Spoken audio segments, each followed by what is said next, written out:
Hi guys, అందరు ఎలా ఉన్నారు? నేను చాలా బాగున్నాను. మీరందరూ కూడా బాగున్నారని అనుకుంటున్నాను. రీసెంట్గా మనం వన్ షార్ట్స్ వీడియోస్తో శరవేగంగా ముందరకు దూసుకెళ్తున్నాం.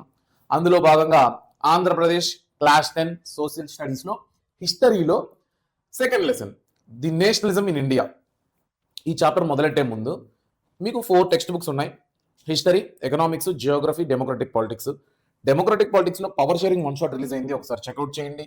హిస్టరీలో the rise of nationalism in Europe release అయిపోయింది. జియోగ్రఫీలో resource and development and forest and wild life resources release అయిపోయింది. ఎకనామిక్స్లో డెవలప్మెంట్ చాప్టర్ రిలీజ్ అయిపోయింది. And for the sectors of the economy నేను ప్రొడక్షన్ అండ్ ఎంప్లాయ్మెంట్ అని ఒక చాప్టర్ రిలీజ్ చేసిన తెలంగాణ వాళ్ళకి. దాంట్లో ఉన్న కంటెంట్ మొత్తం మీకుంది, ఎంప్లాయ్మెంట్ అనే కంటెంట్ లేదు. So sectors of the economy గురించి దాంట్లో ఎంతైతే చెప్పానో అవన్నీ మీరు వినొచ్చు. సో మీరు వినండి, బట్ మీకు సెక్టార్స్ ఆఫ్ ది ఎకానమీ కూడా నేను తీసుకొస్తాను. అదొకటి. నెక్స్ట్, ఇప్పుడు ఈ సోషల్ వన్ షార్ట్ సిరీస్లో భాగంగా నేషనలిజం ఇన్ ఇండియా అనే చాప్టర్ని ఇవాళ మనం డిస్కస్ చేసుకోబోతున్నాం. వెరీ ఇంట్రెస్టింగ్గా ఒక స్టోరీ పాయింట్ ఆఫ్ వ్యూలో అండ్ పేట్రియాటిక్ వేలో ఉంటుందన్నమాట. అందుకే నేను ఈ బ్యాక్గ్రౌండ్ని సెలెక్ట్ చేసుకున్నాను అనమాట. మీలో ఎంతమంది లైక్ ఒక మంచి కొటేషన్ పెట్టండి ఇండియా గురించి.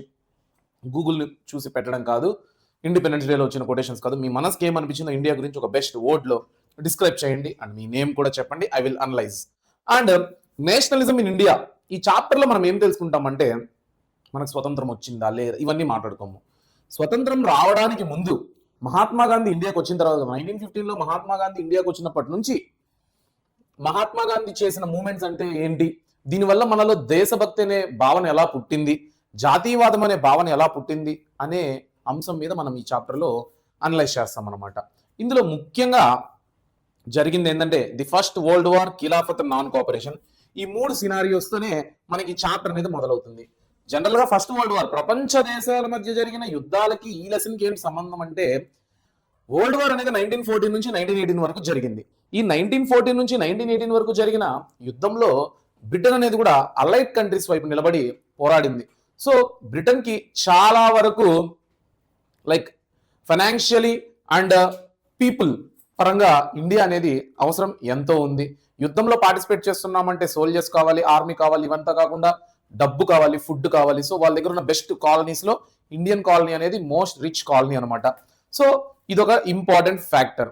ఇది జరుగుతూ ఉండగా ఈ ఫస్ట్ వరల్డ్ వార్ లో బ్రిటిషర్స్ మన ఇండియన్స్ నుంచి సపోర్ట్ తీసుకోవడంలో ఆ వీక్నెస్ ను పట్టుకొనే మనం ఇండియాలో కొన్ని మూవ్మెంట్స్ తీసుకురావడము, కొంత లైక్ నేషనలిజం ఐడియాని అలవరుచుకోవడం జరిగిందనమాట. సరే, 1914 నుంచి 1918 వరకు జరుగుతున్న వరల్డ్ వార్ 1లో చివరికి బ్రిటన్ గెలిచింది. సో గెలిచిన తర్వాత ఎటువంటి సినారియోస్ ఉన్నాయి అన్ని మనం చూసుకుంటే, ఒక్కసారి మీరు ఇక్కడ అబ్జర్వ్ చేస్తే emergence of new economic and political landscape due to the war. యుద్ధాల వల్ల కొత్త కొత్త పొలిటికల్ ట్రెండ్స్ అన్ని పుట్టుకొచ్చాయన్నమాట ప్రపంచ వ్యాప్తంగా, మన భారతదేశంలో కూడా. డిఫెన్స్ మీద స్పెండింగ్ పెరిగింది యుద్ధాల వల్ల. Funded through war loans and increased taxes, elevated custom duties and the introduction of income tax. So defence మీద ఎక్కువ ఇన్వెస్ట్మెంట్ చేయాలి కాబట్టి, డబ్బు లేదు కాబట్టి ప్రజల మీద ఇన్కమ్ ట్యాక్స్ లైక్ ఎక్కువ ట్యాక్స్ అనేది ఇంక్రీజ్ చేయడం జరిగింది అనమాట. ప్రైజెస్ ని ఇంక్రీజ్ చేసేసారు. అండ్ పాపులేషన్ కూడా ఈ టైం పీరియడ్ లో చాలా వరకు పెరిగిపోయింది అనమాట. అండ్ చాలా మందిని ఫోర్స్డ్ రిక్రూట్మెంట్ చేసుకున్నారు అనమాట లైక్ ఆర్మీలోకి. ఇలా ఉండగా షార్టేజ్ అయితే వచ్చేసింది, ఫుడ్ షార్టేజ్. ఎందుకంటే యుద్ధాలకి ఆర్మీ పీపుల్ ఉంటే వాళ్ళకి ఫుడ్ అనేది ఎక్కువ సప్లై చేయాలి, వాళ్ళ ఎనర్జెటిక్ ఉండాలి కాబట్టి. సో దేశంలో ఉండే ప్రజలకి ఫుడ్ షార్టేజ్ అయితే వచ్చింది, కరువు కాటకాలు వచ్చాయి, కొరత అయితే వచ్చింది. ఇన్ఫ్లుయెన్జా ఎపిడమిక్ అనే ఒక డిసీజ్ కూడా మన ఇండియాలో ఆ టైంలో వచ్చిందనమాట. దీనివల్ల మిలియన్స్ ఆఫ్ పీపుల్ అనారోగ్య పాలయ్యారు. ఇదంతా జరుగుతూ ఉండగా ఇండియాలో యుద్ధంలో ఇన్వాల్వ్ అవ్వడం ఇండియన్స్ కి ఇష్టం లేదు, కానీ బ్రిటిషర్స్ యొక్క బలవంతపు రిక్రూట్మెంట్, దాన్నే ఫోర్స్ రిక్రూట్మెంట్ అంటారు, దాని వల్ల కూడా జరుగుతుంది అనమాట. ఈ అన్యాయాలన్నీ జరుగుతూ ఉండగా మహాత్మా గాంధీ 1915లో ఇండియాలోకి అడుగు పెట్టాడు. 1914లో వరల్డ్ వార్ 1 స్టార్ట్ అయింది, 1950లో మహాత్మా గాంధీ ఇండియాలో అడుగు పెట్టాడు అనమాట. సో ఇండియాలోకి అడుగు పెట్టాక అతను భారతదేశం మొత్తం పాదయాత్ర చేసి భారతదేశంలో ఉండే సిచ్యువేషన్స్, జరుగుతున్న అన్యాయాలు, బ్రిటిషర్స్ యొక్క దురహంకారపు పరిపాలనను అబ్జర్వ్ చేశాడు. అబ్జర్వ్ చేసిన తర్వాత అతను 3 ఇంపార్టెంట్ సత్యాగ్రహాలను అయితే తీసుకురావడం జరిగింది. ఒకటేంటంటే 1917లో మహాత్మా గాంధీ చంపారన్ సత్యాగ్రహ, బీహార్లోని చంపారన్ అనే ప్రాంతంలో చంపారన్ సత్యాగ్రహ అనేది కండక్ట్ చేశాడు. ఏంటంటే అక్కడ పీసెంట్స్ ని ఇండిగో రెవల్యూషన్ తీసుకురావడం. ఇండిగో ప్లాంటేషన్ చేయాలని బ్రిటిషర్స్ అనగదొక్కుతున్నారు. ఎందుకంటే IndiGo is a commercial plantation అనమాట. దానివల్ల ఇండిగో అనేది కలర్ వాళ్ళు డైగా వాడతారు అనమాట క్లాతింగ్ కి. సో దాన్నే వాడుతున్నారు. దాన్ని వాడడం వల్ల ఇబ్బంది ఏంటంటే ఇండిగో ప్లాంటే ఒక ప్రాంతంలో ఒకటే క్రాప్ ను వేసామంటే ఇంకో క్రాప్ అక్కడ పెరగలేదు, సాయిల్ యొక్క ఫెర్టిలిటీ తగ్గిపోతుంది. సో ఇంకోటి, ఇండిగో అనేది ఫుడ్ క్రాప్ కాదు కాబట్టి ఇది బ్రిటిషర్స్ కి లాభదాయకం కానీ ప్రజలకు కాదు కాబట్టి ప్రజలకు ఇంట్రెస్ట్ లేదు. పండించినందుకు ట్యాక్స్, దాన్ని అమ్మేటప్పుడు ఇంత నువ్వు పండించావు కదా దానికి ట్యాక్స్, మనం ఆ పంటను అమ్మిన తర్వాత వచ్చే డబ్బుకి ట్యాక్స్. ఈ అన్యాయాలన్నిటి మీద మహాత్మా గాంధీ చంపారన్ సత్యాగ్రహ తీసుకొచ్చాడు అనమాట. అదే ఇయర్ అంటే 1917లో కేడా సత్యాగ్రహ, గుజరాత్ లో కేడా ప్రాంతంలో కేడా సత్యాగ్రహ తీసుకురావడం జరిగింది. అక్కడ కూడా పీజెట్స్ కి, ఫార్మర్స్ కి వాళ్ళ స్ట్రగుల్ మీద సపోర్ట్ చేస్తూ సత్యాగ్రహం అంటే నిజం కోసం నిలబడడం, నాన్ వైలెన్స్ అంటే శాంతియుతంగా పోరాడము. నెక్స్ట్ 1918లో Gandhi leads a satyagraha movement among cotton mill workers. 1918లో అహ్మదాబాద్, గుజరాత్ లోని, 1917లో కేడాలో జరిగింది, 1918లో గుజరాత్ లోని అహ్మదాబాద్ లో లైక్ కాటన్ మిల్ వర్కర్స్ కోసం ఇంకొక సత్యాగ్రహాన్ని అయితే తీసుకురావడం జరిగిందనమాట. సో ఇది ఈ 3 సత్యాగ్రహాలు 1917లో ఒకటి, లైక్ 1917లో చంపారన్ సత్యాగ్రహ బీహార్లో, 1917లో కేడా సత్యాగ్రహ గుజరాత్లో, 1918లో అహ్మదాబాద్ సత్యాగ్రహ గుజరాత్లో. ఈ 3 సత్యాగ్రహాలు సూపర్ సక్సెస్ అయిందనమాట. ప్రజల్లో నుంచి మంచి ట్రాక్షన్ వచ్చింది. బ్రిటిషర్స్ అయితే దానికి తల వంచక తప్పలేదు, ఎందుకంటే we are not doing any violence కాబట్టి. సో అక్కడ మహాత్మా గాంధీకి చాలా వరకు కాన్ఫిడెన్స్ వచ్చింది, yes we can do it అనేసి. ఆ టైంలోనే మహాత్మా గాంధీని అణిచివేయాలని చెప్పి 1919లో రౌలత్ యాక్ట్ అనేది జరిగిందనమాట. ఏంటంటే Rowlatt act, first of all Mahatma Gandhi ఇవన్నీ సత్యాగ్రహాలు చేస్తున్నాడు కాబట్టి ఇలా మనం మహాత్మా గాంధీని కంట్రోల్ చేయాలి. ఎక్కడ పడితే ప్రజలందరూ కలిసి మేము సత్యాగ్రహం చేస్తాము అన్నారంటే మన గవర్నమెంట్ ఇంకా కష్టమే అనే ఉద్దేశంతో ఏం చేయడం జరిగిందంటే 10 మంది గుంపుగా నిలబడకూడదు, ప్రభుత్వానికి ఆపోజిట్ గా ఎవ్వరు మాట్లాడకూడదు, ఇలాంటి రూల్స్ తీసుకురావడం జరిగింది రౌలత్ యాక్ట్ ప్రకారం. సో మహాత్మా గాంధీ 1919లో దేశవ్యాప్తంగా ఒక పెద్ద సత్యాగ్రహాన్ని లాంచ్ చేద్దాం అనుకున్నాడు. ఎందుకంటే proposed against the Rowlatt act. ఈ రౌలత్ యాక్ట్ ఇలా ఉందా, మనం చేయాల్సిందే, వాళ్ళు మన హక్కులను కూడా పట్టి పెట్టుకుంటున్నారు, తొక్కేస్తున్నారు అనేసి మహాత్మా గాంధీ రౌలత్ యాక్ట్ 1919కి ఆపోజిట్ గా కూడా దేశవ్యాప్తంగా ఒక సత్యాగ్రహాన్ని అయితే చేద్దాం అనుకున్నాడు. అదొకటి. సో అసలు రౌలత్ యాక్ట్ యొక్క ప్రొవిజన్స్ చూడండి. Granting the government authorities to suppress political activities. మేము ఒక కాంగ్రెస్ పార్టీకి సంబంధించిన వాళ్ళం, మేము వేరే పార్టీకి సంబంధించిన వాళ్ళం, మేము దేశం గురించి మాట్లాడుకోవాలి, మా ప్రజల గురించి మాట్లాడుకోవాలి, మా హక్కుల గురించి మాట్లాడుకోవాలని మీటింగ్లు పెడితే ఒప్పుకునేదే లేదు. Authorization for the detention of political prisoners without trial for a period of 2 years. అసలు ఎటువంటి ఇన్వెస్టిగేషన్ లేకుండా ప్రిజనర్స్ ని అంటే లైక్ పీపుల్ ని 2 సంవత్సరాలు జైలు పాలు చేయొచ్చు, జైల్లో పెట్టేయచ్చు. వీళ్ళేదో చేస్తున్నారు అనే మనకు ఒక చిన్న అనుమానం వచ్చినా చాలు అనే టైప్ లో చట్టాన్ని తీసుకొచ్చారు. ఒక్కసారి జైల్లో పెడితే 2 సంవత్సరాలు వాళ్ళు ఇంకా జైల్లో ఉన్నట్టే. Empowering the British government to apprehend individuals and conduct without requirement అనమాట. లైక్ బ్రిటిష్ గవర్నమెంట్ ఏం చేసిందంటే ఇండివిజువల్స్ ని ఎటువంటి ఇన్వెస్టిగేషన్ కూడా, ఫర్దర్ ఇన్వెస్టిగేషన్ లేకుండా జైల్లో 2 years పాటు పెట్టచ్చు అండ్ వాళ్ళని విచారించవచ్చు కూడా. లైక్ ట్రీట్మెంట్ 3rd degree అలా అంటారు చూడు, అలాంటివి కూడా విచారించవచ్చు అనేసి చెప్పడం జరిగింది. ఈ రూల్స్ అన్నిటికీ ఆపోజిట్ గా మహాత్మా గాంధీ దేశవ్యాప్తంగా చేద్దాం అనుకున్నాడు. బట్ ఏం జరిగిందంటే నాన్ వైలెన్స్ సివిల్ డిసోబీడియన్స్ అనేది ఈ చట్టాలకు వ్యతిరేకంగా మొదలైందనమాట. ర్యాలీస్ అనేది మొదలైంది దేశవ్యాప్తంగా. వర్కర్స్ అందరూ రైల్వే వర్కర్స్ అందరూ స్ట్రైక్స్ చేయడం, రైల్వే కాదు అదర్ ఫ్యాక్టరీ వర్కర్స్ కూడా స్ట్రైక్స్ చేయడం మొదలెట్టారు.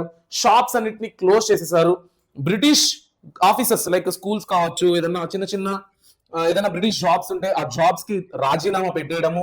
నెక్స్ట్ అందుకొని బ్రిటిష్ స్కూల్స్ లో చదివే ఇండియన్ స్టూడెంట్స్ కూడా డ్రాప్ అవుట్ అయిపోవడము, ఇలా చాలా వరకు జరుగుతుందన్నమాట. ఆ టైంలో జలియన్ వాలా బాగ్ ఇన్సిడెంట్ అయితే జరిగింది. 13th April ఏం జరిగిందంటే 1919 13th April ఏం జరిగిందంటే జలియన్ వాలా బాగ్ ఎక్కడుందంటే అమృత్సర్ లో ఉంది.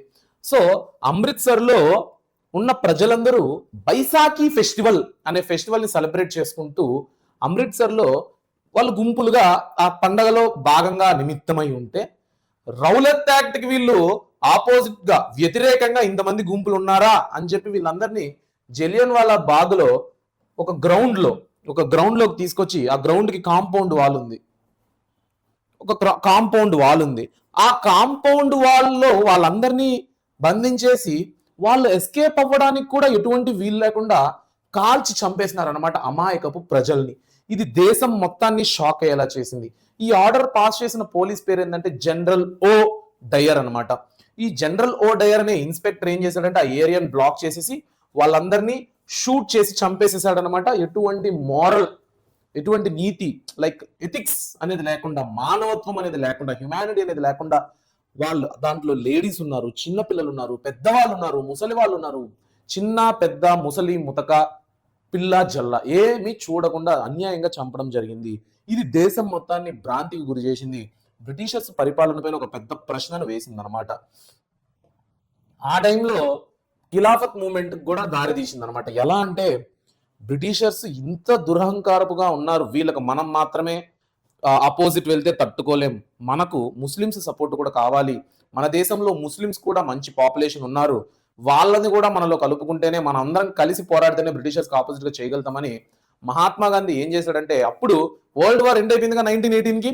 సో 1918కి వరల్డ్ వార్ ఎండ్ అయిపోయిందంటే 1918కి వరల్డ్ వార్ ఎండ్ అయిపోయిందంటే ఏం జరిగింది? బ్రిటిషర్స్ విన్ అయ్యారు, అంటే అలైడ్ పవర్స్ విన్ అయ్యాయి. Axis powers, central powers lose అయిపోయినాయి. సెంట్రల్ పవర్స్ లో one of the country Turkey, అంటే టర్కీ ఓడిపోయింది. టర్కీ అనేది ఒక Islamic country, Muslim country. Turkey country దేశస్థుడు ఎవరంటే ఖలీఫా అంటారు అక్కడ ఆ హెడ్ ని. సో వాళ్ళ ఖలీఫా ఓడిపోయినాడని ఇక్కడ ఉన్న ముస్లింస్ అందరూ కూడా బాధలో ఉన్నారు. అప్పుడు మహాత్మా గాంధీ వెళ్ళి అటోమన్ టర్కీ ఎంపైర్ ని ఓడించింది కూడా బ్రిటిషర్సే, ఇక్కడ మమ్మల్ని ఇబ్బంది పెడుతోంది కూడా బ్రిటిషర్సే, సో మీకు మాకు ఉన్న కామన్ శత్రువు బ్రిటిషర్సే, మన అందరం కలిసి వాళ్ళని పోరాడినామంటే మీ టర్కీని మీరు రీగైన్ చేసుకున్న వాళ్ళు అవుతారు, మన భారతదేశంలో కూడా మీ ముస్లిం సోదరులందరూ ఫ్రీడమ్ గా బ్రతకచ్చు అనేసి మహాత్మా గాంధీ డిస్కస్ చేశాడు అనమాట. అప్పుడున్న Muslim leaders Mohammad Ali and Shaukat అలీతో, వీళ్ళతో. షౌకత్ అలీ ఖాన్ ఇందిరా సినిమాలో ఆయన కాదు, ఇక్కడ ఉన్నది Mohammad Ali and Shaukat Ali. So September 1920లో కల్కత్తా సెషన్ అంటారు, కాంగ్రెస్ సెషన్ కల్కత్తాలో జరిగింది. అక్కడ మొహమ్మద్ అలీ ఏం చేశారంటే అతనితో ఉన్న ఫెలో లీడర్స్ అందరినీ ఆ మీటింగ్ లో పాల్గొనపరిచి మహాత్మా గాంధీకి ఆమోదం తెలిపి Khilafat movement and non cooperation movement మొదలెట్టడం జరిగిందనమాట దేశవ్యాప్తంగా. ఇక్కడతో మనందరం ఏం ఫీల్ అయినామంటే, మహాత్మా గాంధీ కూడా ఏం feel అయినాడంటే, yes we can do it now, we are going to win అని మహాత్మా గాంధీ అనుకున్నాడు. Mahatma Gandhi asserted that the establishment of British rule in India occurred through cooperation of Indians. అంటే నాన్ కోఆపరేషన్ అని ఎందుకు పేరు పెట్టాల్సి వచ్చిందంటే, బ్రిటిషర్స్ ఇన్ని రోజులు మనల్ని పరిపాలిస్తున్నారంటే కేవలం మనం వాళ్ళని అంగీకరిస్తున్నాం కాబట్టి, మనం వాళ్ళకి కోఆపరేట్ చేస్తున్నాం కాబట్టి, మనం కానీ వాళ్ళని కోఆపరేట్ చేయకపోతే విత్ ఇన్ 3 days 2 days లో, విత్ ఇన్ వీక్ లో గవర్నమెంట్ అనేది పడిపోతుందని మహాత్మా గాంధీ చెప్పి ప్రజల్ని ఇన్స్పైర్ చేసి నాన్ కోఆపరేషన్ మూవ్మెంట్ అయితే మొదలు పెట్టాడు అనమాట. ఇక్కడ civil services, army people, police, legislative, schools, foreign, ప్రతిదీ బ్రిటిషర్స్ కు సంబంధించిన ఎటువంటి ఆఫీస్ లో ఇండియన్స్ పనిచేయరు. లైక్ స్వదేశీ మూవ్మెంట్ అనమాట. అంటే మన దేశంలో నేసిన బట్టలే మనం వేసుకోవాలి, ఫారెన్ క్లాత్స్ మనకు వద్దు, అలా ప్రతి దాంట్లో బ్రిటిషర్స్ ని అబాండన్ చేయడం జరిగింది, బ్యాన్ చేయడం జరిగింది. దీన్ని 3 different స్టాండ్స్ లో మనం చూడొచ్చు అనమాట. It was eventually adopted in 1920. December 1920లో మొత్తానికి నాన్ కోఆపరేషన్ మూవ్మెంట్ అయితే మొదలైంది అండ్ బాయ్కాట్ అయితే చేసడం జరిగిన. బాయ్కాట్ అంటే ఏంటంటే అవాయిడ్ చేయడం, వెలివేయడం, నిషేధించడం అనమాట బ్రిటిషర్స్ యొక్క ప్రోడక్ట్స్ ని. సో డిఫరెంట్ స్ట్రాండ్స్, ఇక్కడ 3 టౌన్స్ లో ఎలా జరిగింది నాన్ కోఆపరేషన్ మూవ్మెంట్, విలేజెస్ లో ఎలా జరిగింది non cooperation movement, and north eastern states లో ఎలా జరిగింది నాన్ కోఆపరేషన్ మూవ్మెంట్. ఈ 3 డిఫరెంట్ సినారియోస్ అర్థం చేసుకుని అసలు నాన్ కోఆపరేషన్ మూవ్మెంట్ హిట్టా ఫట్టా అని మనం ఇప్పుడు తెలుసుకుందాం అనమాట. ఓకేనా? తెలుసుకునే ముందు ఒకసారి వాటర్ తాగండి మీరందరూ. ఓకే, సో ఇప్పుడు టౌన్స్ లో ఎలా జరిగిందో ఒకసారి చూద్దాం. టౌన్స్ లో జనరల్ గా మిడిల్ క్లాస్ పీపుల్ అందరూ ఫస్ట్ ఆఫ్ ఆల్ చాలా యాక్టివ్ గా పార్టిసిపేట్ చేశారనమాట. Thousands of teachers, students, head masters వాళ్ళందరూ గవర్నమెంట్ స్కూల్స్, గవర్నమెంట్ కాలేజెస్ ని అవాయిడ్ చేశారు, బాయ్కాట్ చేశారు. అండ్ లాయర్స్, కోర్ట్స్ అనేది అప్పుడు సుప్రీం కోర్టు, హైకోర్టు ఇవంతా బ్రిటిషర్స్ కంట్రోల్ అనేది ఉంది, సో వాటిని కూడా అవాయిడ్ చేశారనమాట. It is mention in the nationalism in India class, ఈ బుక్ లో మెన్షన్ చేసిన దాని ప్రకారం ఏంటంటే, వీటితో పాటు టౌన్స్ లో ఏం జరిగిందంటే బ్రిటిషర్స్ యొక్క మిల్స్ మీద ధ్వంసం చేయడం, యుద్ధం చేయడం, లైక్ యుద్ధం ఇన్ ద సెన్స్ వాళ్ళందరి మీద అటాక్ చేయడము, ఆ బ్రిటిషర్స్ యొక్క ఆఫీసెస్ ని ధ్వంసం చేయడము, లిక్కర్ షాప్స్ ని పికెట్ చేయడం, అక్కడ ముందర ర్యాలీస్ చేయడము, రాళ్లతో విసిరివేయడము, లైక్ సత్యాగ్రహం నాన్ వైలెన్స్ అనేది కంప్లీట్లీ వైలెన్స్ గా మారిపోయింది అనమాట. అంటే ఎలా చెప్పాలంటే బ్రిటిషర్స్ యొక్క క్లాత్స్ అన్నిటిని తీసుకొచ్చి తగలబెట్టేయడము, బ్రిటిషర్స్ యొక్క షాప్స్ ని ధ్వంసం చేయడము, ఇలాగా మెల్లమెల్లగా అది వైలెన్స్ గా మారుతూ వచ్చింది. The moment came to be slow down because of the khadi clothes were expensive. అంటే బ్రిటిష్ క్లాత్స్ అనేది చాలా తక్కువ రేట్. మీరు చూడండి ఖద్దర్ షర్ట్లు మన పెద్దవాళ్ళు వేసుకుంటారు, అది చాలా కాస్ట్లీ. మనం వేసుకునే క్లాత్స్ అంతా like western type of clothes, ఇవంతా చాలా తక్కువ. 200, 300, 400, 500, 600 కూడా కొనిచ్చు. ఒక ఖద్దర్ షర్ట్ కొనాలంటే 1000 పైన పెట్టాలి. సో అక్కడ ఈ స్వదేశీ మూమెంట్ అంటున్నారు, కానీ మనం ఎలా అబ్బా వీటిని అన్నింటినీ వేర్ చేయడము అనే ఉద్దేశంతో యాక్చువల్ గా అక్కడ ఒక స్లో డౌన్ అయిందనమాట. మెల్లగా ప్రజల్లో మూమెంట్ అనేది తగ్గిపోయింది. ఎందుకు? ఇప్పుడు ఒకటి, వాళ్ళ దగ్గర డబ్బు లేదు స్వదేశీ క్లాత్స్ కొనడానికి. 2, పిల్లలందరూ ఇంట్లో ఉన్నారు, స్కూల్స్కి వెళ్ళండి, మీకేం పని మేము చూసుకుంటామని మెల్లగా పిల్లల్ని పంపించడం. తర్వాత మిడిల్ క్లాస్ వాళ్ళు, ఇవన్నీ మనకు అవసరమా, మనం ఇప్పుడు ఆఫీస్కి వెళ్తేనే నెల జీతం వస్తేనే మన ఇల్లు గడుస్తుంది, మన ఇల్లు ఫస్ట్ తర్వాత దేశం నెక్స్ట్ అనే ఉద్దేశంలో మళ్ళీ అందరూ గెట్ బ్యాక్ అయిపోయినారు అనమాట. సో అక్కడ మూమెంట్ అనేది స్లో డౌన్ అయిపోయింది. పికెటింగ్ చేయడం అంటే ఏందో లేదు, చూడండి ఒక షాప్ ముందర లేదంటే ఒక ప్రాంతం ముందర లైక్ మనం ప్రొటెస్ట్ చేయడం అనమాట, అంతే. ఇది టౌన్స్ లో జరుగుతుంది. స్టార్ట్ చేశారు, మూమెంట్ అనేది పీక్ లోకి వెళ్ళింది, మళ్ళీ డౌన్ అయిపోయింది. కంట్రీ సైడ్ ఎలా ఉంది? పీసెంట్స్, ఆవద్దులో ఉండే పీసెంట్స్, ఆవద్ అనే ఒక గ్రామంలో కంట్రీ సైడ్ అక్కడ ఎలా ఉందంటే, అక్కడ బాబా రామచంద్ర అనే అతను, హీఈస్ ఎ సన్యాసి.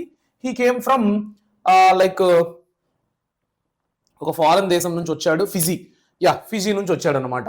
The landlords and the talukdars, జమీందారులు, తాలూక్దార్స్, ల్యాండ్ లార్డ్స్, వీళ్ళందరి చేత ల్యాండ్లెస్ పీసెంట్స్, పేదవాళ్ళు లైక్ ఎటువంటి దుర్భర పరిస్థితిని అనుభవిస్తున్నారంటే, ఈ ల్యాండ్లెస్ పీసెంట్స్ కి ల్యాండ్ ఉండదు కదా.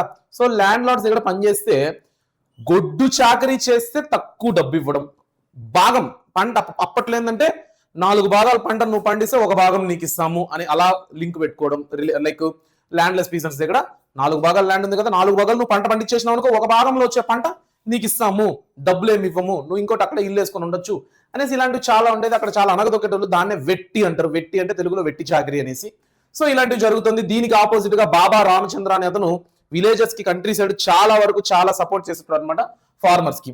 సో ఈ పీసెంట్ మూవ్మెంట్ అనేది దేశవ్యాప్తంగా బాగా ఫేమస్ అయింది. ఒకసారి జవహర్లాల్ నెహ్రూ విలేజెస్ లో నాన్ కోఆపరేషన్ మూవ్మెంట్ గురించి అవేర్నెస్ ఇద్దామని వెళ్తే, బాబా రామచంద్రను కలిసి అతని యొక్క ఐడియాలజీ నచ్చి అతనితో కలిసి చాలా వరకు ఈ బెగ్గర్ వర్క్ ని అవాయిడ్ చేయించడం, social boycott against oppressive landlords, వీటన్నిటికీ ఆమోదించి అతను చేసేది కరెక్ట్ అని తెలిసి ఆయన సహాయంతో విలేజెస్ లో మోర్ దెన్ 300 కిసాన్ సభలని ఆ టైంలోనే విత్ ఇన్ 3 months లోనే అరేంజ్ చేసి ప్రజల్లోకి అవేర్నెస్ తీసుకురావడం జరిగింది.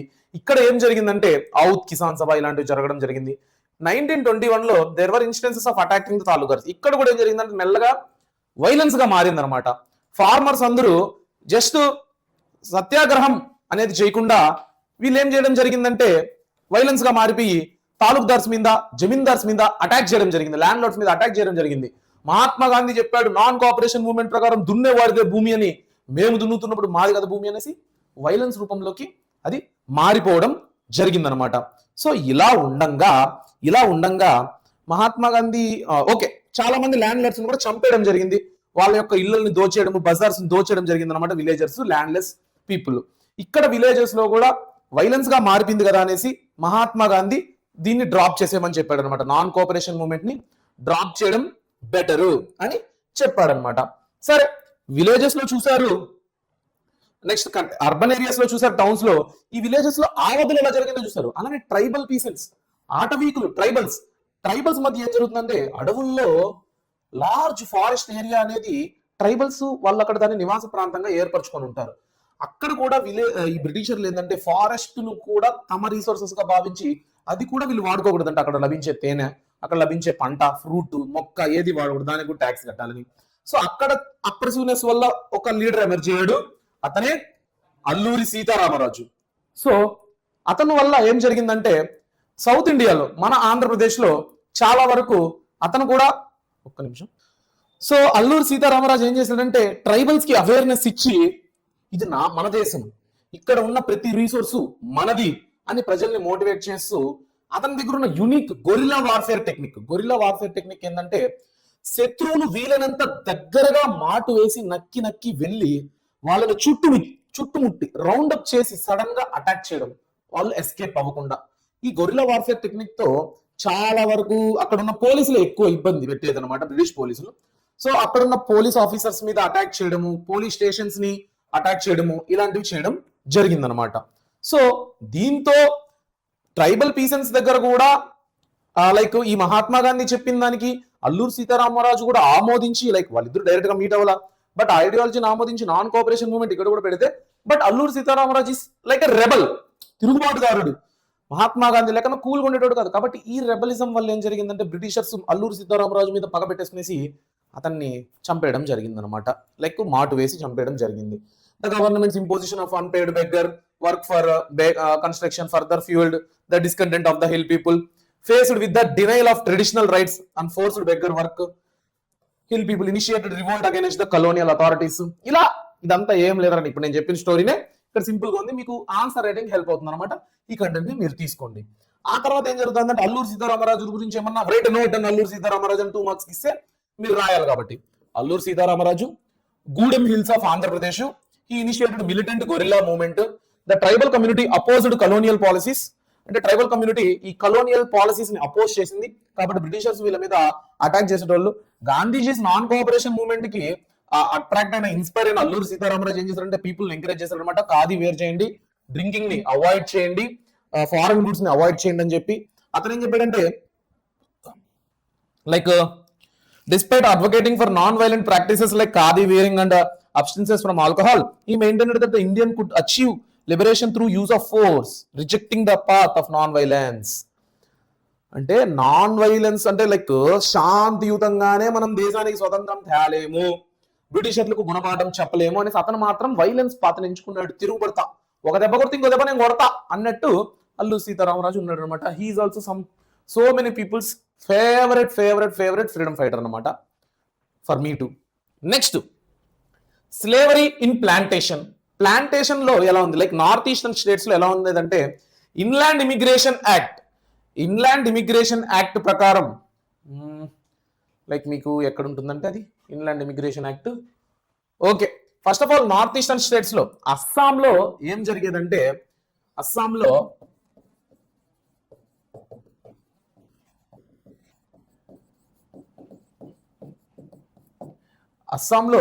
ఇన్లాండ్ ఇమిగ్రేషన్ యాక్ట్ ప్రకారం ఒకరిని ఎవరినన్నా ఫోర్స్డ్ గా బ్రిటిష్ ఫోర్స్డ్ గా తీసుకెళ్తారు, ఎవరు ఇష్టంగా పోరు. ఇండియా నుంచి north eastern states Assam, Meghalaya, Mizoram ఇలాంటి ప్రాంతాలకు ఒక్కసారిగా తీసుకెళ్ళి అక్కడ అస్సాం టీ ప్లాంటేషన్ లో వదిలేసినారంటే జీవితాంతం ఇంకా వాళ్ళు అక్కడ ఉండిపోవాలన్నమాట. సో అక్కడికి కూడా ఈ నాన్ కోఆపరేషన్ మూవ్మెంట్ రీచ్ అయ్యి 1922 టైంలో వాళ్ళు కూడా లైక్ ఏ ఈవెంట్ ద్వారా వాళ్ళకి తెలిసిందంటే ఫాలోయింగ్ చౌరీ చౌరా ఇన్సిడెంట్ అనమాట, విచ్ అక్కర్డ్ ఇన్ గోరఖ్పూర్ లో ఒక రైల్వే బోగిని దొంగతనం చేయనారనమాట మన ఇండియన్స్. అంటే తిరుగుబాటు, మన రీసోర్సెస్, మహాత్మా గాంధీ మన దేశం మంది అన్నాడు, ఈ దేశంలో ఎక్కడుండే రీసోర్సెస్ అయినా మన భారతీయులకే సొంతం అని చెప్పాడు. ఇంకోటి ఇదంతా మన దేశం, మన మీదకి ఇక్కడే ఉండిపోవాలి, బానిసల లెక్కన మన ప్రాంతాలకు మనం వెళ్ళిపోతాం సొంతలకు అని చెప్పి అక్కడ ఇన్లాండ్ ఇమిగ్రేషన్ యాక్ట్ ద్వారా ఇరక్కపోయిన ప్రజలు అక్కడ ఉన్న బ్రిటిషర్స్ ని లైక్ దాడి చేసి చంపేసి కూడా వెనక్కి వచ్చేయడం జరిగింది. అక్కడ కూడా వైలెన్స్ గా మారిపోయింది, అర్బన్ ఏరియాస్ లో వైలెన్స్ గా మారిపోయింది, విలేజెస్ లో వైలెన్స్ గా మారిపోయింది, నార్త్ ఈస్ట్ లో టీ ప్లాంటేషన్ దగ్గర కూడా వైలెన్స్ గా మారిపోయింది.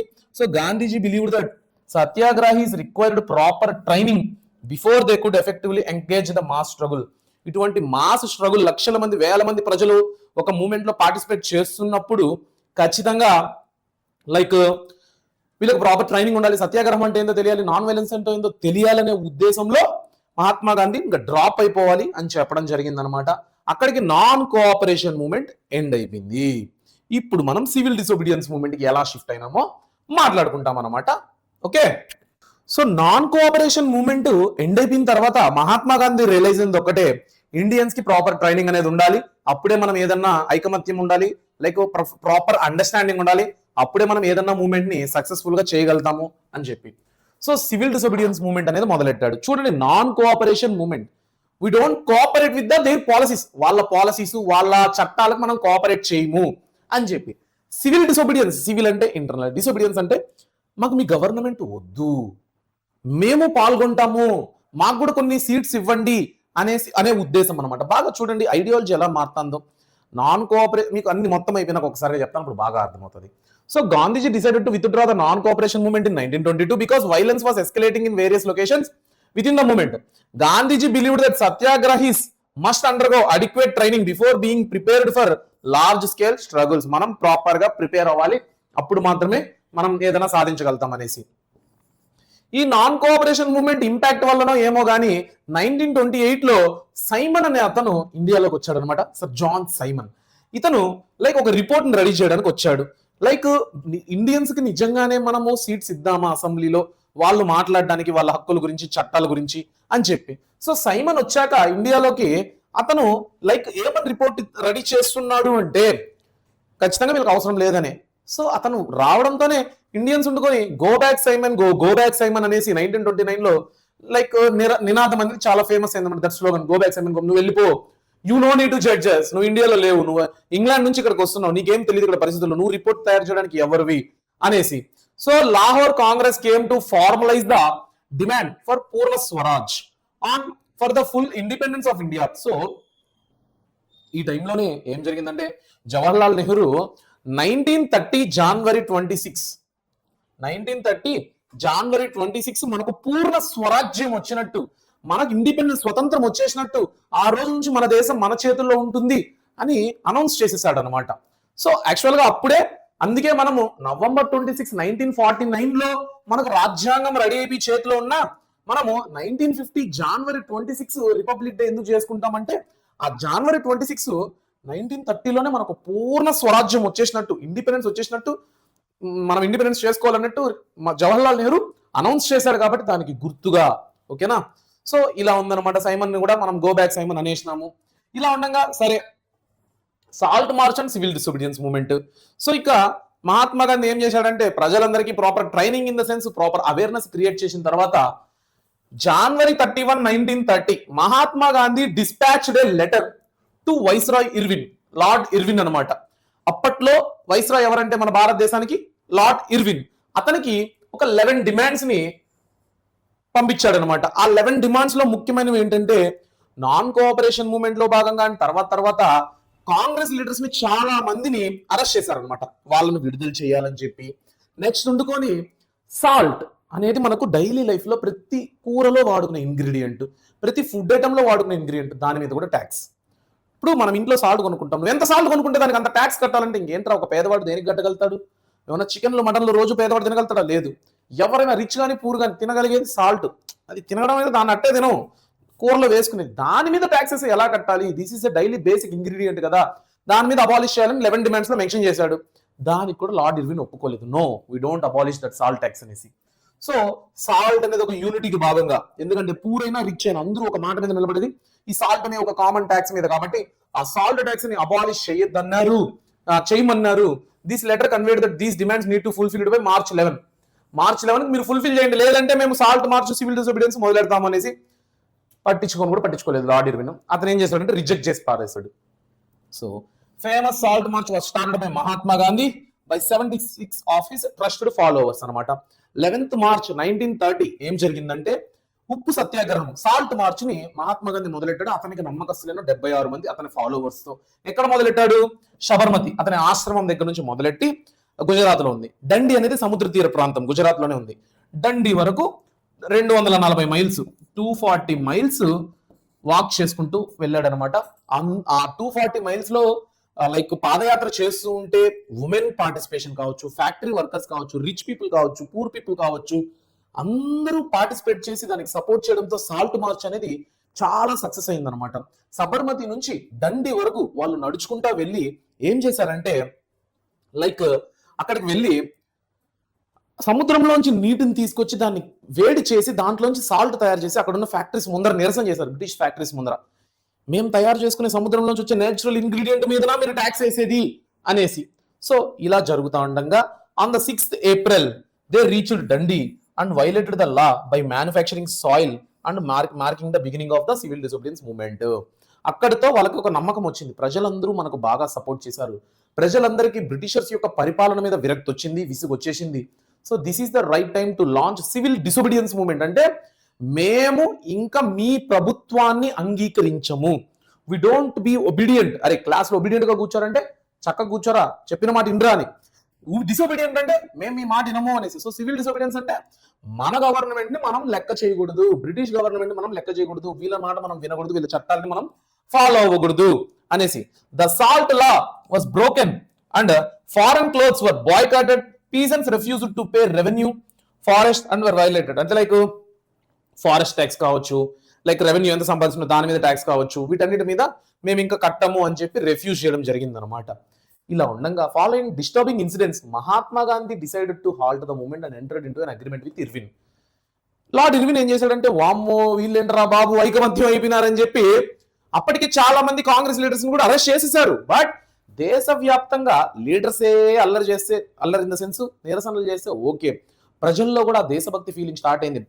బ్రిటిషర్స్ ఆపోజిట్ గా పోరాడుతున్నారు. దీన్ని అబ్జర్వ్ చేసిన లార్డ్ ఇర్విన్ ఇమీడియట్ గా ఆ మూవ్మెంట్ ని ఆపించి మహాత్మా గాంధీతో రౌండ్ టేబుల్ కాన్ఫరెన్స్ కి అరేంజ్ చేశాడు అనమాట. So March 5, 1931 this pact known as Gandhi Irwin pact. అంటే గాంధీకి ఇర్విన్ కి మధ్య జరిగిన ఒప్పందం. ఈ ఒప్పందంలో గాంధీజీ ఏమడిగాడంటే, రౌండ్ టేబుల్ కాన్ఫరెన్స్ లో పార్టిసిపేట్ చేసి లండన్కి వెళ్ళి అక్కడ ఏం చెప్పాడంటే, మా కాంగ్రెస్ లీడర్స్ ని మాత్రం విడుదల చేయాలి అనేసి. వాళ్ళు ఏం చెప్పారంటే, మేము లీడర్స్ అయితే విడుదల చేయమండి, ప్రజల్ని విడుదల చేస్తాం, మీ కాంగ్రెస్ లీడర్స్ ని మాత్రం విడుదల చేయము, వాళ్ళు మా గవర్నమెంట్ చాలా దూషిస్తున్నారు and they are too harsh and they are feeling like they are leaders అన్నట్టు. అంటే లైక్ సింపుల్ చెప్పాలంటే తెలివైన వాళ్ళు రా, నాయకులు అంటే తెలివైన వాళ్ళు, వాళ్ళ బయట కోసం మళ్ళీ ఖచ్చితంగా రెవల్యూషనైజ్ అవుతారు కాబట్టి వాళ్ళని మాత్రం మేము ప్రజలను వదులుతాం అనే ఉద్దేశంలో వాళ్ళు రిజెక్ట్ చేయడం జరిగింది. మహాత్మా గాంధీ ఇక్కడ గాంధీ ఇర్విన్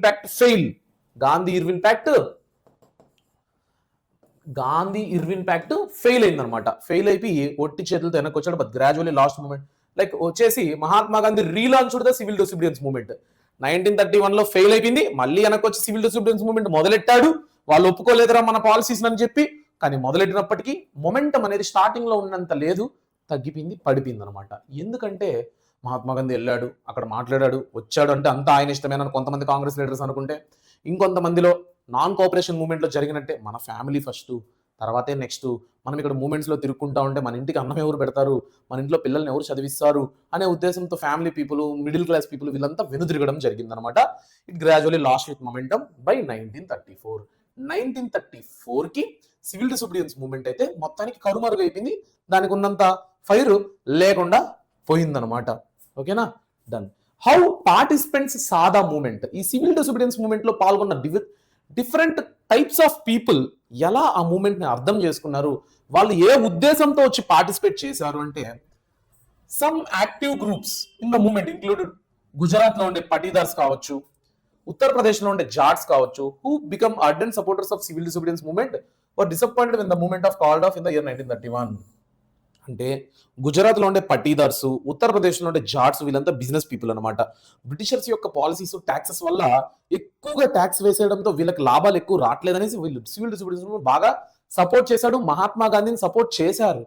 కానీ ఎప్పుడైతే దాని మొమెంటం తగ్గిపోయిందో, మహాత్మా గాంధీ వాళ్ళతో గాంధీ ఇర్విన్ ప్యాక్ట్ కు ఒప్పుకొని లండన్కి వెళ్ళొచ్చాడో, ఆ లోపే వీళ్ళందరిలో ఆ ఫైర్ అనేది చల్లారిపోయింది. తర్వాత poor sections of the society like peasants, పేదవాళ్ళు also participated in the radical movement. వీళ్ళే ఎక్కువ రాడికల్ గా పార్టిసిపేట్ చేశారు. ఎందుకంటే మనం కానీ గెలిచామంటే బ్రిటిషర్లు కట్టాల్సిన ట్యాక్స్ పోతుంది, బ్రిటిషర్స్ మన దగ్గర, బ్రిటిషర్స్ ఏం చేస్తారంటే వీళ్ళని అప్పుల్లో ముంచేస్తారు, సో అప్పు పోతుంది అనే ఉద్దేశంలో రాడికల్ మూవ్మెంట్ లో పార్టిసిపేట్ చేశారు. కానీ వాళ్ళు కూడా చల్లబడిపోవడం జరిగింది because of their financial imbalance. ఓకేనా, 1927 నుంచి ఏం జరుగుతుండేది అంటే, business interest of the society were consolidated into the federation of the Indian chambers of commerce and industries. అంటే federation of Indian chambers of commerce, FICCI అనమాట. Federation of Indian chambers of commerce and industries అనమాట. వీళ్ళు ఏంటంటే ఇండియాలోనే business class societies అన్ని ఒక organisation ని form చేసుకొని ఉన్నారనమాట. వీళ్ళు కూడా సివిల్ డిసోబీడియన్స్ మూవ్మెంట్ ని సపోర్ట్ చేశారు. ఎందుకంటే బ్రిటిషర్స్ ఎంతసేపు వాళ్ళ స్వలాభం చూసుకుంటారు, ఇక్కడ ఉన్న బిజినెస్ క్లాస్ పీపుల్ వాళ్ళకి ట్యాక్స్లు కట్టుకోవాలి, వాళ్ళకి ఎక్కువ అమౌంట్ వెళ్ళిపోతుంది, మనకి ఎక్కడ తక్కువ లాభాలు మిగులుతున్నాయనే ఉద్దేశంలో ఆగిపోతూ ఉంటారు అనమాట. సో ఇలా జరగకూడదు అనేసి వీళ్ళు కూడా సివిల్ డిసోబీడియన్స్ మూవ్మెంట్ లో రిగరస్ పార్టిసిపేషన్ అయితే చూపించడం జరిగింది. Next, these organisations actively opposed the colonial economic control. Britishers ఏంటి మన ఆర్థిక వ్యవస్థని కంట్రోల్ చేయడము. And additional in both 1930 and 1932 railway workers along with dock workers engage in strike. Railway workers అందరూ పార్టిసిపేట్ చేయడం జరిగిందనమాట దీంట్లో. ఇది different people saw the stand and the limits of civil disobedience movement. Limits of civil disobedience movement అంటే civil disobedience movement గురించి చూశారు, different people ఎలా participate చేశారో చూశారు, అది ఎలా ఫ్లాప్ అయిందో చూశారు. కానీ ఇప్పుడు ఏంటంటే సివిల్ డిసోబీడియన్స్ మూవ్మెంట్ యొక్క లిమిట్స్ ఇన్ ద సెన్స్ దాంట్లో ఉన్న డిసడ్వాంటేజెస్. సో దళితులు often refer to as the untouchables. దళితులు ఎవరైతే ఉంటారో, లైక్ దళితులు అంటే అన్టచబిలిటీస్, ఎస్సీస్, scheduled caste and STs, scheduled tribes, బడుగు బలహీన వర్గాలు, వెనకబడిన కులాల వాళ్ళని వాళ్ళు మన ఇండియన్సే, హిందూసే, కానీ వాళ్ళని మూవ్మెంట్ లో ఇంక్లూడ్ చేసేటోళ్ళు కాదు. సివిల్ డిసోబీడియన్స్ మూవ్మెంట్ లో వాళ్ళ పార్టిసిపేషన్ లేదు, ఎందుకంటే మొత్తం హిందూస్ పార్టిసిపేట్ చేయాలి. హై క్యాస్ట్ పీపుల్, బ్రాహ్మిన్స్ అంతా మేము ఇంత హై క్యాస్ట్ వాళ్ళం, నువ్వు లో క్యాస్ట్ అడివి, నువ్వు నేను పక్క పక్కన ఉండుకొని ఎలా మూవ్మెంట్ ని కొనసాగించాలి అనే ఉద్దేశంతో వాళ్ళని బాయ్కాట్ చేయడం జరిగింది. వాళ్ళని నువ్వు పార్టిసిపేట్ చేయకని చెప్పి వాళ్ళని అవాయిడ్ చేయడం జరిగింది అనమాట. ఇంకోటి and final resonance with the idea of swaraj. Mahatma Gandhi recognised, దీన్ని అర్థం చేసుకున్నాడు. మన భారతదేశంలో large population scheduled caste and scheduled tribe, weaker sections of the society most population ఉంది. వీళ్ళ సపోర్ట్ లేకుండా మనం ఎలా చేయడం? టెంపుల్స్ లో వీళ్ళకి ఎంట్రీ లేదు, టెంపుల్ ఎంట్రీ బ్యాన్ ఉంది. విలేజెస్ లో ఇప్పుడు హై క్యాస్ట్ వాళ్ళ ఇంట్లో ముందర వెళ్ళాలంటే చెప్పులు ఇప్పేసి, షర్ట్ ఇప్పేసి, సంకలో పెట్టుకొని, తల వంచుకొని వెళ్లాల్సిన పరిస్థితి. ఇటువంటి అన్నిటినీ మనం ఫస్ట్ ఎరాడికేట్ చేసి భారతీయులందరికీ ఒక ఐక్యత అనేది ఉంటే తప్ప మనం బ్రిటిషర్స్ మీద తిరగబడలేమనే ఉద్దేశంతో వాళ్ళ కోసం పోరాటం మొదలెట్టాడు అనమాట మహాత్మా గాంధీ. ఏం చేశాడు? వీళ్ళందరినీ గిరిజనులు అంటారు. గిరి అంటే కొండ, జనులు అంటే ప్రజలు, కొండల్లో గుట్టల్లో అడవుల్లో నివసించేటోళ్ళు అనమాట. సో వాళ్ళని గిరిజనులు కాదు, వీళ్ళు హరిజనులు. హరి అంటే దేవుడు, వెంకటేశ్వర స్వామి, శ్రీ మహావిష్ణువు, జనులు అంటే ప్రజలు. సో వీళ్ళందరూ సాక్షాత్ శ్రీ మహావిష్ణువు యొక్క పిల్లలు. సో వీళ్ళు గిరిజనులు కాదు, హరిజనులు అని చెప్పి వాళ్ళకు ఒక సెల్ఫ్ కాన్ఫిడెన్స్ ఇచ్చి వాళ్ళకి టెంపుల్ ఎంట్రీని కల్పించడము, నెక్స్ట్ ఉండుకొని వాళ్ళు కూడా ఈక్వాలిటీతో ఉండడము, ఇటువంటివన్నిటిని ప్రామిస్ చేస్తూ వాళ్ళని కూడా ఎంపవర్ చేస్తూ వచ్చాడు అనమాట. While he orchestrated Satyagraha for the untouchables, they were inclined towards a distinct political resolution for addressing the community's challenge. So వీళ్ళు దేశం గురించి ఆలోచించడానికంటే ముందు వాళ్ళ జాతి గురించి ఆలోచించడం ఎక్కువ ఉందన్నమాట, ఎందుకంటే వాళ్ళు అంత అనగదొక్కుతున్నారు కాబట్టి. 1930లో ఏం జరిగిందంటే డాక్టర్ బిఆర్ అంబేద్కర్, ఇతను దళితుల్లో ఫేమస్ లీడర్ అన్నమాట, షెడ్యూల్డ్ క్యాస్ట్ షెడ్యూల్డ్ ట్రైబ్స్ లో ఒక మాస్ లీడర్ అన్నమాట. అతను చెప్పిందే వేదం అనేటట్టు ఉండేది. అతనితో మహాత్మా గాంధీ 1932లో ఒక కాన్ఫరెన్స్ పెట్టుకున్నాడు, పూనా ప్యాక్ట్ అని. పూనా ప్రాంతంలో పెట్టుకున్నారు కాబట్టి పూణేలో పూనా ప్యాక్ట్ దానికి పేరు వచ్చింది. మహారాష్ట్రలో పూణేలో పెట్టుకున్నారు కాబట్టి పూనా ప్యాక్ట్. ఈ పూనా ప్యాక్ట్ యొక్క ముఖ్య ఉద్దేశం ఏంటంటే మహాత్మా గాంధీ ఏమో మీ బడుగు బలహీన వర్గాల, షెడ్యూల్డ్ క్యాస్ట్ షెడ్యూల్డ్ ట్రైబ్ వీళ్ళందరూ మనకు సపోర్ట్ చేయాలి, సత్యాగ్రహాల్లో సపోర్ట్ చేయాలి, ప్రతి మూమెంట్లో మీ సపోర్ట్ మాకు ఉండాలి బ్రిటిషర్స్ వెళ్ళగొట్టడానికి అని. డాక్టర్ బిఆర్ అంబేద్కర్ ఏమో మేము ఎందుకు సపోర్ట్ చేయాలి, మన ఇండియన్సే మాకు శత్రువులు, బ్రిటిష్ వాళ్ళు కాదు, వీళ్ళే మమ్మల్ని అనగదొక్కుతున్నారు అనేసి. సో వాళ్ళిద్దరి మధ్య జరిగిన ఒప్పందం ఏంటంటే వన్స్ బ్రిటిషర్స్ కి ఆపోజిట్ గా మనందరం కలిసికట్టుగా వాళ్ళని అవాయిడ్ చేస్తే మన ప్రభుత్వం ఫామ్ అయినప్పుడు మీకు రిజర్వేషన్స్ ఇవ్వడము, లైక్ ఇంకోటి ఉండుకొని స్పెషల్ రికగ్నిషన్ అనేది ఇవ్వడం జరుగుతుంది అనేసి మహాత్మా గాంధీ ప్రామిస్ చేయడంతో దాన్ని నమ్మి doctor BR Ambedkar and Mahatma Gandhi మధ్య జరిగిన ఒప్పందం అంటే ప్యాక్ట్ ఎక్కడ జరిగింది? పూణేలో జరిగింది కాబట్టి దాన్ని పూనా ప్యాక్ట్ అని పేరు వచ్చిందనమాట. ఇక్కడ మెయిన్ పాయింట్ ఏంది? Reserved seats. లెజిస్లేటివ్ కౌన్సిల్స్ లో, అసెంబ్లీలో మీకు రిజర్వ్డ్ సీట్స్ ఉంటుంది అనేసి. Follow in the decline of the non cooperation Khilafat movement అంటే ఇంకోటి కూడా అబ్జర్వ్ చేశాడు, వెనకబడిన వర్గాల వాళ్ళు ఇన్ని రోజులు కనుమరుగైపోయినారు, ఇప్పుడు వాళ్ళని ఇన్వాల్వ్ చేసినాము, ముస్లిమ్స్ పార్టిసిపేషన్ లేదు. Non cooperation movement, Khilafat movement లో పార్టిసిపేట్ చేసిన ముస్లిమ్స్ మళ్ళీ ఇప్పుడు పార్టిసిపేట్ చేయట్లేదు, ఎందుకంటే అది కూడా మన ఇండియన్స్ వల్లే. హిందూస్ ఏం చేశారంటే హిందూ మహాసభలు ఇలాంటివి కండక్ట్ చేయడము, ఆర్ఎస్ఎస్ రాష్ట్రీయ స్వయం సేవక్ అనే సంఘాలని ప్రమోట్ చేయడము, హిందూస్ని ఎక్కువ ఎంపవర్ చేయడము, ముస్లిమ్స్ని డిగ్రేడ్ చేయడము, ఇలాంటి మీటింగ్స్తో ముస్లిమ్స్కి నమ్మకం పోయిందనమాట. వీళ్ళతో మనం కలిసి పనిచేయలేము, వీళ్ళ స్వార్థాన్ని చూసుకుంటున్నారు, బ్రిటిషర్స్ని వెళ్ళగొట్టినాక మనల్ని కూడా వెళ్ళగొడతారనే ఉద్దేశంతో ముస్లిమ్స్ పార్టిసిపేషన్ కూడా తగ్గిపోయింది. So Mohammad Ali Jinnah expressed readiness to abandon the request for separate electorates, provided that Muslims could secure reserved seats in the Central Asian and Central Assembly and representation proportional to their population in Muslim majority provinces. Reservation అనేది మనం కల్పించాలి, reserved seats.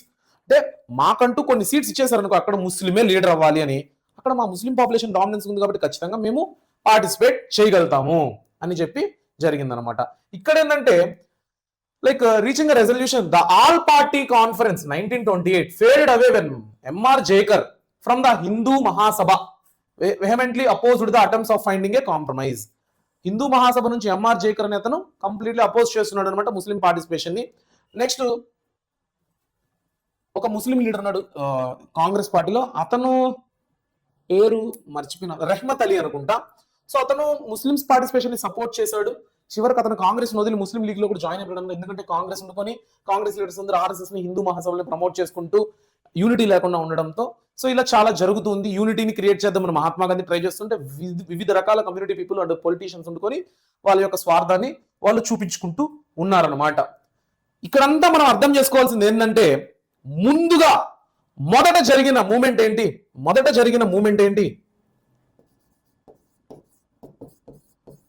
Non cooperation moment.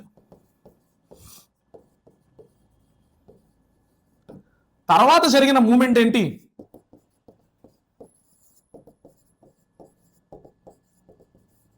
Civil disobedience moment. దీంట్లోనే salt march కూడా include అవుతుంది. అంటే దీని తర్వాత quit India movement వస్తుంది. ఇక్కడ లెసన్ లో లేదు కానీ క్విట్ ఇండియా మూవ్మెంట్ అంటే largest movement ever done by Mahatma Gandhi. Quit India, ఇండియాని వదిలేసి మీరు వెళ్ళిపోండి అనే మూవ్మెంట్ అనమాట. ఇక్కడ నేను ఏం చెప్పాలనుకుంటున్నానంటే, నాన్ కోఆపరేషన్ మూవ్మెంట్ లో మేము మీకు కోఆపరేట్ చేయం, మాకు ఈ దేశం మాది, మాకు స్వతంత్రం కావాలి అని అంతగా మనం పోరాడాల. ప్రతి లీడరు, మహాత్మా గాంధీ కూడా ఏంటి, ఈ చట్టాన్ని మార్చండి, ఈ లాని మార్చండి, మాకు వల్ల కావట్లేదు, మేము భరించలేకపోతున్నాం ఈ పాలసీలు, ఈ ట్యాక్సులు అని వాళ్ళ చట్టాలకు వ్యతిరేకిస్తూ మనం ఉన్నాం నాన్ కోఆపరేషన్ మూవ్మెంట్ లో. అదే సివిల్ డిసోబీడియన్స్ మూవ్మెంట్ లో, సివిల్ అంటే ఇంటర్నల్, డిసోబీడియన్స్ మేము అసలు మీ ప్రభుత్వానికి లాయల్గా ఉండం, మేము మీకు అంగీకరించం, మీ చట్టాలు కాదు, మీరొద్దు. చూడండి, వాళ్ళ చట్టాలను అపోజిట్ చేసే స్టేజ్ నుంచి వాళ్ళ గవర్నమెంట్ వద్దు, మాకు కూడా సీట్లు ఇవ్వండి, మేము పార్టిసిపేట్ చేస్తాం, ఎలక్షన్స్ లో మేము పార్టిసిపేట్ చేస్తాం అనేసి అడగడం జరిగింది.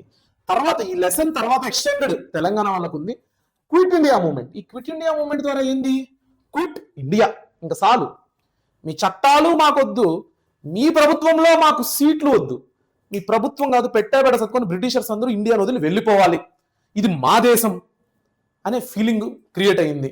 ఈ series of events non cooperation నుంచి సివిల్ డిసోబీడియన్స్ నుంచి క్విట్ ఇండియాలో ప్రజల mind set, leaders mind set చట్టాలను వ్యతిరేకించే దిశ నుంచి ఇది మా దేశం, మాకు స్వతంత్రం కావాలి, మీరు ఉండకూడదు, వెళ్ళిపోండి బలవంతంగా అని చెప్పే స్ట్రాంగ్ ఫీలింగ్ ఎలా కలిగిందంటే the sense of collective belonging. చాలా మంది ఆర్టిస్టులు, పోయెట్లు దేశం మీద పాటలు పాడడం, దేశం మీద ఇమేజెస్, భరతమాత చూడగానే ఒక ఫీలింగ్, దేశంని ఒక ఉమెన్ రూపంలో చూపించి మాత, తల్లి, మాత అంటే భరతమాత, దేశం అనేది తల్లి లాంటిది, మనందరికీ కామన్ మదర్ ఇండియా అనే ఫీలింగ్ ప్రజల్లో కల్పించి ఒక మోటివేషన్. వందే మాతరం, సారే జహాస అచ్చా, జనగణమన ఇలాంటివి దేశభక్తి గేయాలని పాడి ప్రజల్లో ప్రేరేపణ తీసుకురావడం, దేశభక్తిని భావనను కలిగించడం, జాతీయవాదాన్ని పెంపొందించడం. ఇక్కడేం జరుగుతుందంటే పాటలు వినడం వల్ల, ఇప్పుడు చూడండి, ఏదైనా మోటివేషనల్ సాంగ్ విన్నప్పుడు మనకు గూస్ వస్తుంది, ఏ పుష్ప అనేసి దాన్ని ఏమంటారు, ఏ బిడ్డ ఇది నా అడ్డ అంటే మనం మోటివేషన్. ఎప్పుడైనా బాధలు ఉన్నప్పుడు, కోపం వచ్చినప్పుడు వింటాం. లేదంటే ఎవ్వ తగ్గేదేలా, లేదంటే ఏదైనా మోటివేషనల్ సాంగ్, ఫర్ ఎగ్జాంపుల్, ఒడ్డున ఉండి రాళ్ళేస్తారు నీ పస తెలియని చెత్త జనాలు, ధైర్యంలా నువ్వు లేచిన నాడు మూసుకుపోవా వాగిన నోళ్ళు. నాకు ఎందుకు ఈ లైన్ గుర్తుంది, ఆ పాటలో ఈ లైన్ చాలా అప్రోప్రియేట్ అనిపించి, చాలా రియలిస్టిక్ అనిపించి నాకు మోటివేషన్ వచ్చింది. కాబట్టి అలాగా దేశాన్ని రిప్రజెంట్ చేస్తూ దేశం మీద ప్రేమను కలిగించడానికి దేశభక్తి గేయాలని చాలా మంది లిటరేట్స్, చాలా మంది పోయిట్స్ ప్రచురించడంతో ఆ పాటలు, ఆ మాటలు, ఆ జెండా, త్రివర్ణ పతాకం అనేది అందరికి కామన్ ఫీలింగ్. రిచ్చా, పూరా, హై క్యాస్టా, లో క్యాస్టా, హిందువా, ముస్లిమా కాదు, ఇండియాకి ఒక మ్యాప్ కావాలి. ఆ మ్యాప్ కలర్ ఏంటి, ఇలాగా ఇండియా మ్యాప్ కలర్ ఇక్కడ ఉంది చూడండి.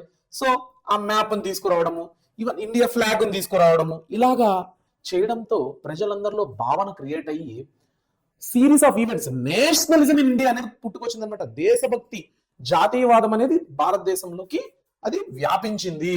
So as individuals begins to embrace the idea of belonging to unified nation, the sentiment of nationalism emerges characterised by A sensitive sense of collective belonging.